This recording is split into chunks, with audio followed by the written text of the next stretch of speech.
अस्सलामुअलैकुम सामीन इकराम। 23 रबीउल अव्वल है, 30 अक्टूबर है। खबर का उन्वान है आर्यन खान जेल से बाहर आ गए।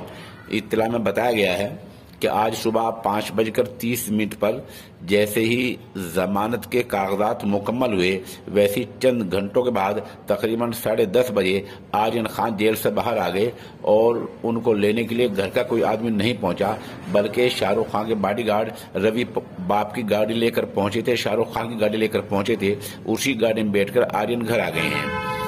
जाहिर सी बात है, जब वो घर आए तो कैसी खुशी होगी इसका अंदाजा लगा सकते हैं। मौके की चंद तस्वीर हम पेश कर रहे हैं।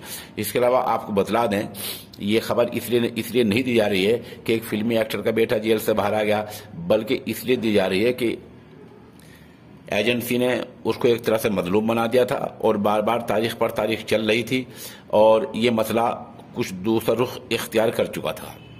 बहरहाल मुंबई हाई कोर्ट से 24 घंटे पहले उनकी जमानत हो गई थी और कल ही वो रहा हो सकते थे, लेकिन कल शाम तक जो जेल का दस्तूर है, उसूल है, 6 बजे तक कागजाती कार्रवाई मुकम्मल नहीं हुई थी, इसलिए रात जेल में रहना पड़ा और आज जेल से बाहर आ गए। एक दूसरी इत्तला में बताया गया है कि हाई कोर्ट ने 14 शर्तों के साथ उनको रहा किया है।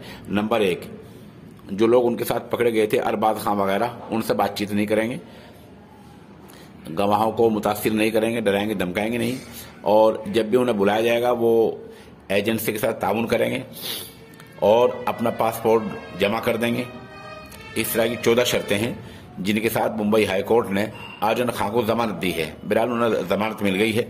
इस बीच में जिस अफसर ने वानखेड़े ने जांच की है वो खुद जद में आ गए हैं और उनके बहुत से मामला अब सामने आ रहे हैं और वहां के वजीर नवाब मलिक ने उन पर बहुत ही सबूतों के साथ और मुदल्लल तरीके से हमला बोला है और बज़ाहिर हालात ऐसे लग रहे हैं कि वानखेड़े का बचना जरा मुश्किल मालूम हो रहा है।